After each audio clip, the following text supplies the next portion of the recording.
Happy Friday and welcome back to Drinking by My Shelf. This last weekend was my birthday and I turned 27 years old. So in today's video I wanted to do a history of Emma in 27 books. These are just 27 books from throughout my life that were profound in some way. Some of them were profound, some of them changed my life, some of them were just books I really liked, or like great reading experiences. But all of these books are books that I am very fond of. Book number 1 I don't have with me because it's at my parents' house, but it's called I Can Read, I think. And this was a book that I learnt to read from, pretty much just from like staring at it constantly with them having shown me the letters. I just like taught myself to read because I so wanted to. Book number 2 is The Little Wooden Horse by Ursula Moray Williams. So this was a book that my dad used to read to me as a bedtime story, and his dad used to read him as a bedtime story, and neither my dad or my grandpa could read the last page without crying. My dad would literally like read it and then get to the last page and then kind of have to hand it to us to look at the rest because he would cry too much. Oh, I just looked at it. It's basically about a little toy wooden horse who like sets off to find his fortune and like look after his owner who he loves, and just so many sad things happen. How can this be a nice children's book? It's tragic. For book number 3, I have put Tracy Beaker. Really, it was like all of Jacqueline Wilson's books. They're so wonderful that those books exist. I'm so grateful for them. We were growing up privileged, and from reading those books it was a good way of learning that not all children had lives like we had. And also I think it must have been wonderful for children who felt represented in those books, because back then I don't know of any other children's books that had main characters who were struggling with issues like these. I saw a tweet the other day that said, girls who grew up reading Jacqueline Wilson are all socialists now. And I loved that, because I feel like it's so true. Book number 4 is my old fave, Ella Enchanted by Gail Carson Levine. This was just my favourite when I was growing up. You can see from this copy it has been read a million times. I wrote my whole master's dissertation about it. I've been planning for ages to do a video talking about Ella Enchanted, like in depth, and what I wrote my master's dissertation on. If you've seen the film, throw that out of your head because there's nothing like it. The plot is just like almost totally different. The film has more of like an animal rights focus, which is cool, but it doesn't have the feminist aspect at all. It's a very, very loved book for me in my life.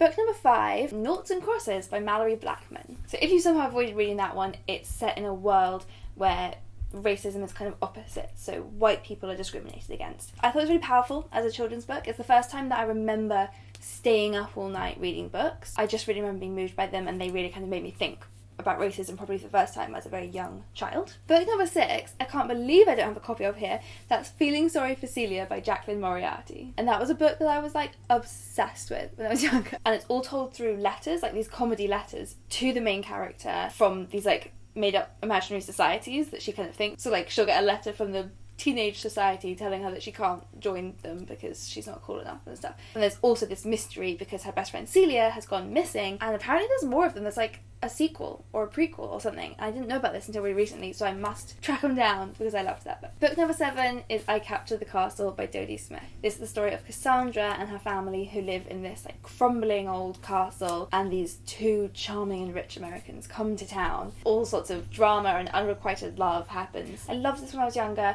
I love it even more now. And Dodie Smith is the same author who wrote 101 Dalmatians. She's obviously got a great mind for creating wonderful things. For anyone who's read it, you will know what I'm referring to when I say that the scene with the radio is the saddest thing in the whole world. Book number 8 is The Pact by Jodi Picoult, because this book set off a huge phase for me of reading nothing but Jodi Picoult books. I was completely obsessed. They all had law cases, and they made me think that I wanted to be a lawyer because I was so obsessed, and then I did work experience and realised that I don't want to be a lawyer because I don't want to learn law, I just want to read books about it. God, she had so many, and she came and did a signing at my school once. I was so excited. My whole family were reading her as well. It was just like a big craze, and everyone at school was reading her. Book number 9 is The Time Traveller's Wife by Audrey Niffenegger. This is another one that I read multiple times when I was younger. I haven't read this one in probably 10 years. I think this is what kickstarted my love for time travel, and also why I'm so specific about how time travel has to be done. I love the way it's done in this book, where it's like closed loop basically. You can't change anything, you just go back and make the things happen that already happened. I love that. Kind of like in Prisoner of Azkaban, but not like in Cursed Child. Book number 10 is Vile Bodies,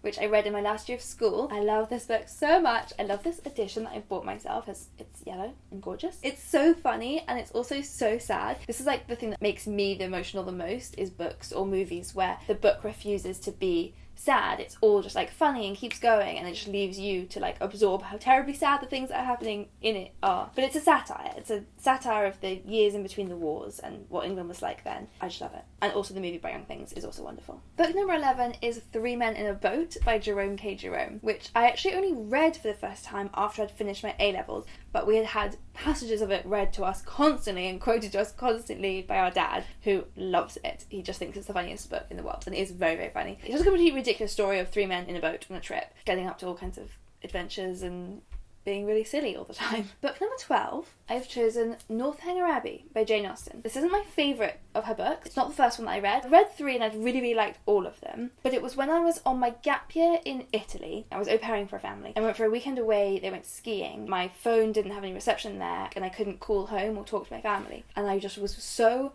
homesick and sad and lonely for that weekend. I didn't even ski, and I brought with me Northanger Abbey, which I hadn't yet read, and it honestly like turned that weekend all around for me. And I think it was from that I kind of re-remembered, oh my god, I love Jane Austen. Which brings me on to book 13, One Day by David Nicholls, which I read on that same gap year in Italy.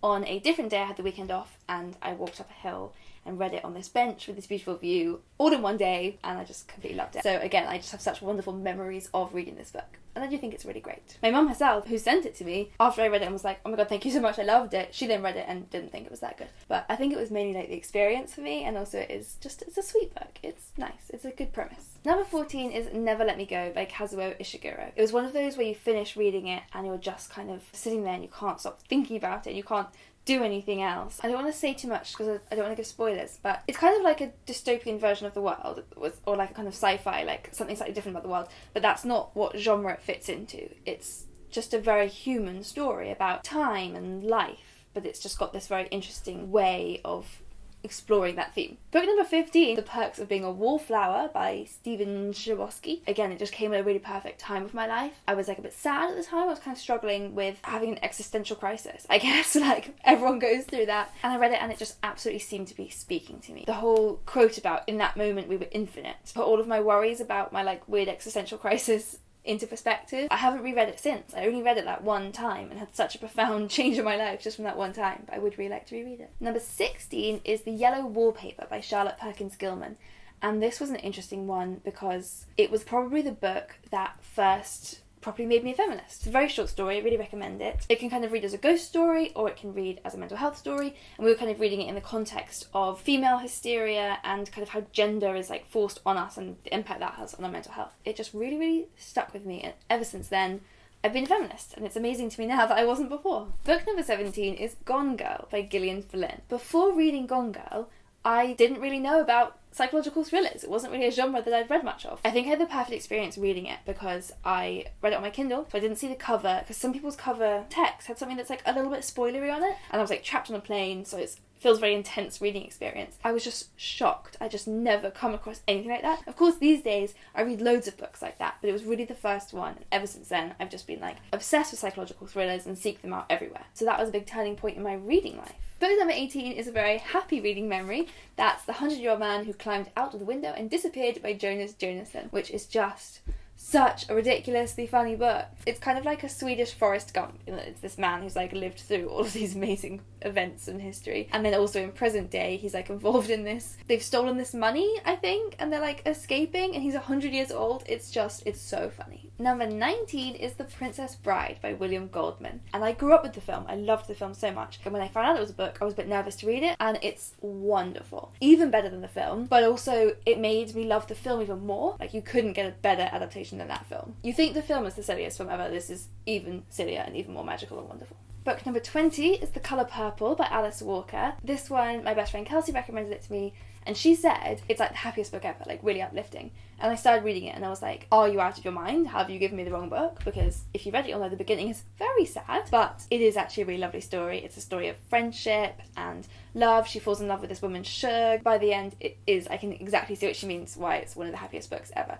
But you do have to get through quite a lot of sadness as well, so brace yourself for that. I've now read it like 3 times in 3 years, basically. I'm just going to make it like an annual tradition that I always read this book. Book number 21 is Persepolis by Marjane Satrapi, and this was the first graphic novel that I've ever read, and it's a memoir of her childhood in Iran. And it taught me a lot about Iranian history that I really didn't know at all, and it just kind of opened up the genre of graphic novel to me. So I think I had a very stereotypical idea in my head of what graphic novels were. They were like the superhero ones, which just aren't really my style, but this kind of showed me how effective this format can be for telling so many different types of stories. Book number 22 is Hot Little Hands by Abigail Ullman, and this is one of the only short story collections I really loved. Usually I just don't really get into them, but I loved this one. It's about young girls and girlhood and sexuality, and it's really powerful. Some of the stories like really stick to you, and I loved it. I read it and then I instantly bought myself a copy because I read it on my Kindle, and I also bought 2 copies for 2 of my friends because I just wanted everyone to read it. Book number 23 is More Happy Than Not by Adam Silvera,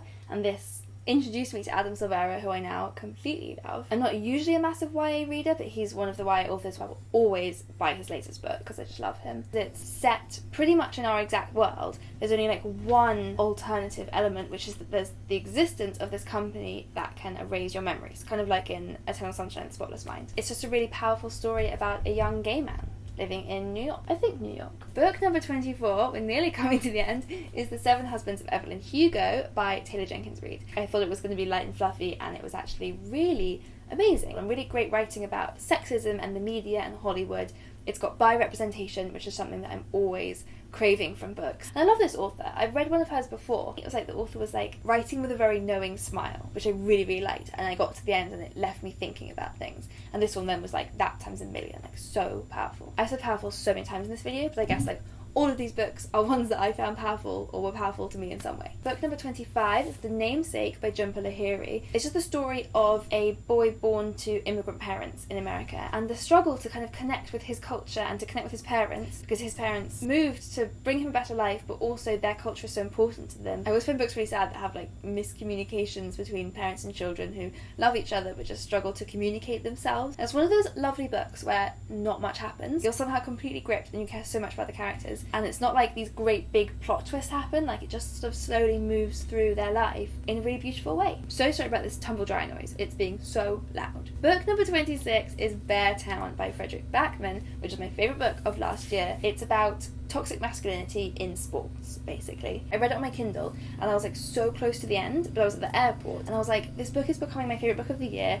It's so wonderful. I feel like I need to read it in a physical copy to like do justice to the experience of this. So I literally went to the airport where books are crazy overpriced. I bought this hardback book because it was new at the time just to read the last like 10 pages, just read like that much or something. It was worth it. I read it and I cried, and then I made my whole book club read it, and luckily they all loved it as well. So yeah, that is a very recent book that has meant a lot to me. And finally, book number 27 in my 27 years of living so far is Eating Animals by Jonathan Safran Foer. And that one, of course, has a very obvious impact on my life in that after reading it, I instantly went vegan, which isn't something that I thought I would be able to do. I wanted to for a few years. After reading the book, it just gave me that final kick. So that was a massive change I made to my life, and I've been vegan for almost 6 months now. So that was the history of Emma in 27 books. The 27 books that made me who I am today, and that have formed the history of my love for reading. So now I'm going to go out and continue being newly 27. I don't know what that means, probably like drinking tea and going to bed early. And do leave me a comment below letting me know some of the books that have had really profound impacts on your life. I love hearing those stories, particularly when it's rather unexpected books. And give this video a thumbs up if you liked it, and hit that subscribe button for new videos every Friday. See you next time.